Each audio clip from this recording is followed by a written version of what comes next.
Picture yourself on a quiet Sunday afternoon, the kind where there is nothing pressing on the calendar and you find yourself digging through old records or pulling up a playlist you have not touched in years. You drop a needle or hit play, and that drum beat hits you the same way it always did. Solid, familiar, like running into an old friend.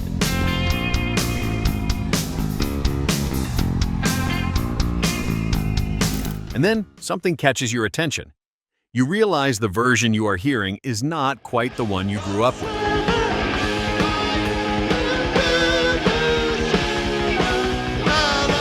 The drummer is different, and something about the way they play makes you sit up a little straighter. That moment right there is what this video is about. Because here is the thing most people never say out loud. Sometimes the person who replaced a legend played better than the legend ever did. Not louder, not flashier, just better, tighter, more musical, more alive to what the song actually needed.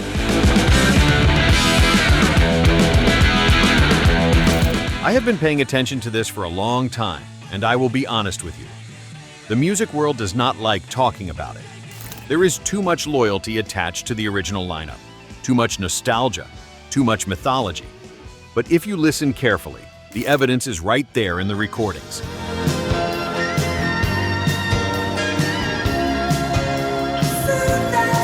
Today I'm going to walk you through 12 cases where the replacement drummer quietly, honestly, outplayed the icon they followed.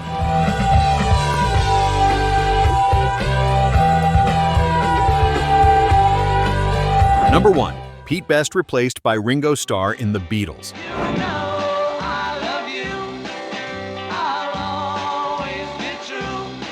Pete Best was not a bad drummer, but Ringo was a great one. Ringo had something rare, an ability to serve the song without calling attention to himself.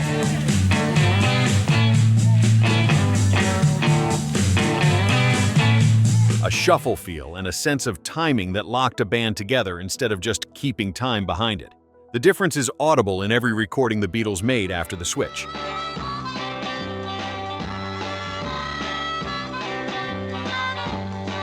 Pete Best gets the sympathy vote in most conversations, and I understand why. But if you listen to both men play, there is simply no comparison. Ringo made those songs permanent.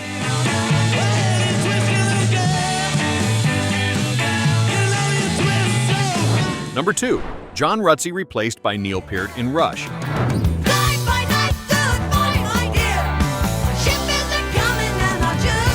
This one is almost unfair to mention because Neil Peart is, by most honest assessments, one of the greatest drummers who ever lived.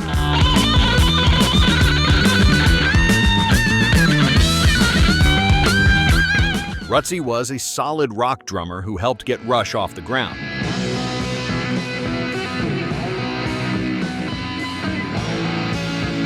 But when Peart joined in the mid-1970s, he transformed the band into something else entirely.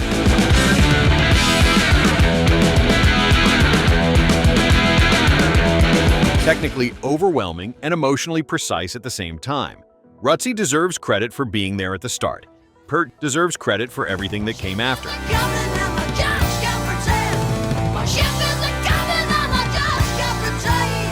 Number 3. Chad Channing replaced by Dave Grohl in Nirvana.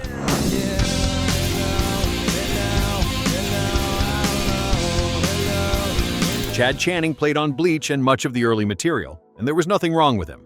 But when Dave Grohl sat down behind that kit, Nirvana became a different animal.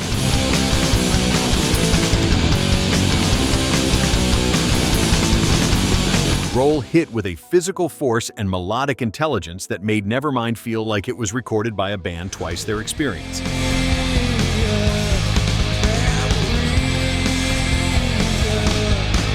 If you go back and listen carefully, you can hear exactly where the ceiling got lifted.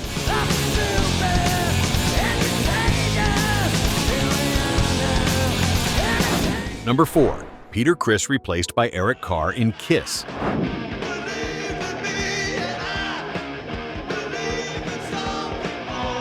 Peter Criss was one of the original 4, and the mythology around the original lineup is enormous. But technically, Eric Carr was the stronger drummer.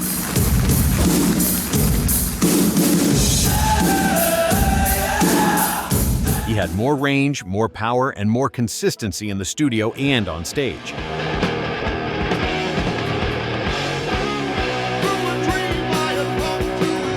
Kiss in the early 1980s, with Carr behind the kit, had a rhythmic foundation that the original lineup never quite matched.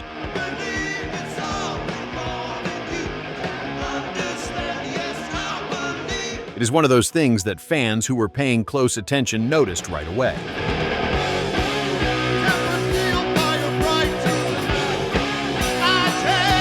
Number 5. Clive Burr replaced by Nicko McBrain in Iron Maiden.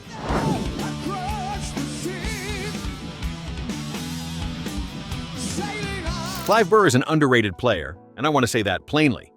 He helped build Iron Maiden into something worth inheriting.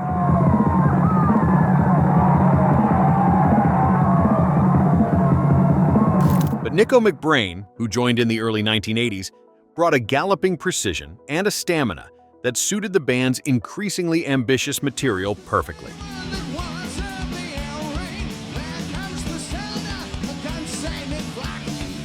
By the time Peace of Mind came out, it was clear that McBrain and Maiden were made for each other.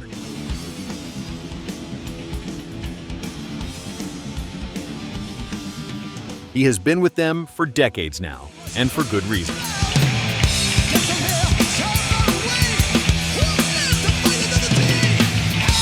Number 6. Bill Ward replaced by Vinny Appice in Black Sabbath.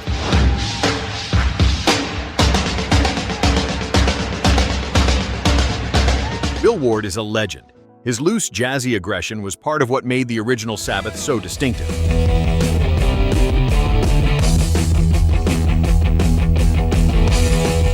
But when Ward left in the early 1980s and Vinny Appice stepped in, something interesting happened.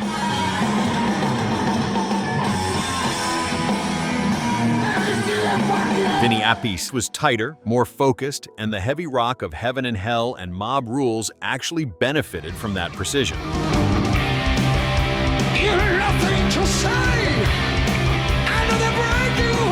Ward is irreplaceable in one sense. Appice was simply better suited for what that version of the band needed. The Mob Rules! Number 7. Keith Moon replaced by Kenny Jones in The Who.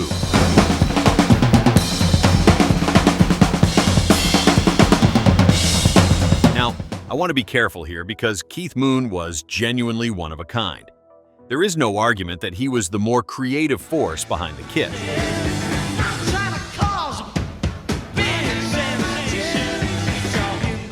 But what Kenny Jones brought when he joined in the late 1970s was control, something Moon's playing sometimes lacked.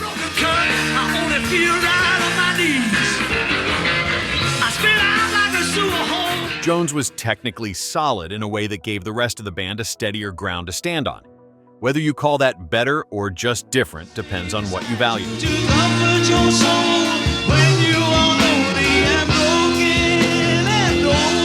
I have listened to both for a long time, and I think Jones gets dismissed too quickly.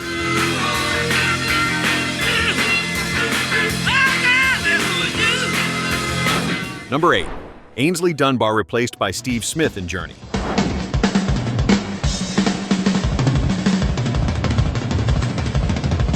Dunbar was an excellent drummer who played with several major acts before and after his time with Journey.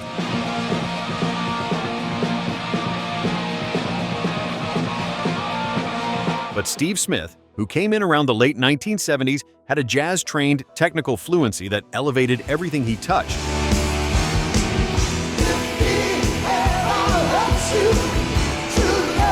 The big Journey records that most people remember, the ones that filled arenas and defined a generation of radio, were built on Smith's playing.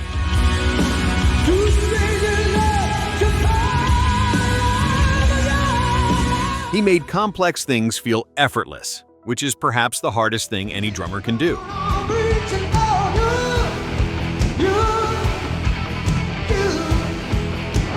Number 9. Phil Rudd replaced by Simon Wright in AC/DC.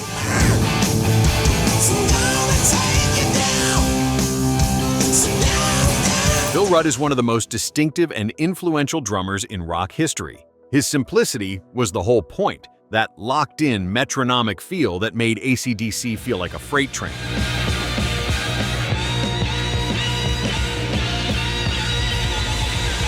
When Wright came in during the mid-1980s, he brought more technical ability to the table, and some fans feel the records he appeared on have an underappreciated tightness.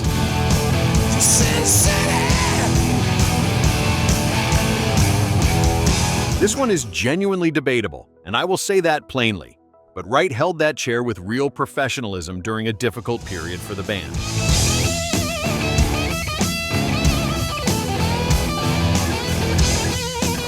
Number 10. John Barbata replaced by Sib Hashian in Boston.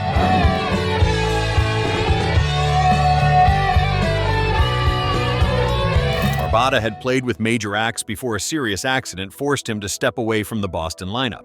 Sib Hashian, who many casual listeners have never heard of, was the drummer on Boston's self-titled debut and on Don't Look Back, records that still sound remarkable.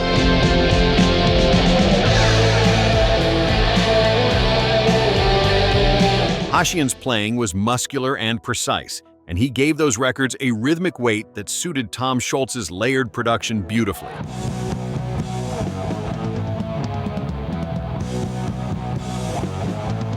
He is one of the quiet ones who deserves more credit than he has ever received.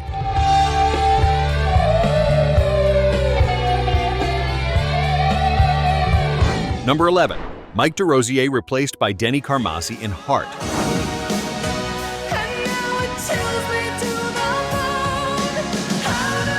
Mike DeRosier was a dependable and capable drummer who played through some of Heart's most creative early years.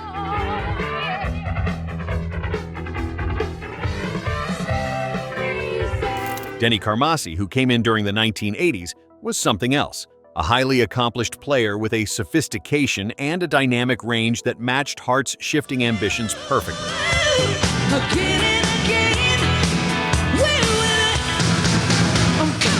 The records Carmassi played on have a level of production and rhythmic detail that hold up remarkably well.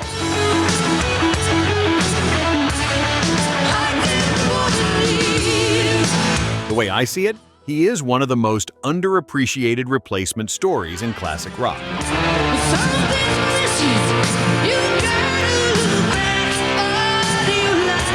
Number 12. Michael Shreve replaced by Graham Lear in Santana.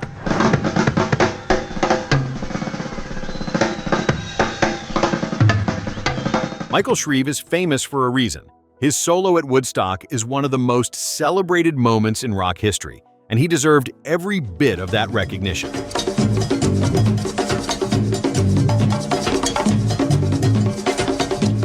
But Graham Lear, who joined Santana in the mid-1970s, was a technically accomplished drummer whose playing across multiple Santana albums showed a versatility and a musical intelligence that suited the band's evolving sound.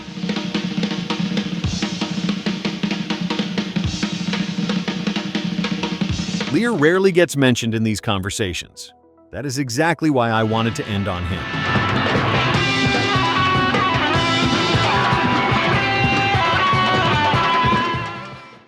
Now, I want to hear from you. Is there a replacement drummer you think deserves more credit than they have ever gotten?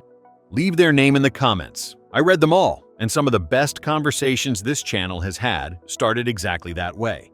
The next video we are working on looks at something just as honest.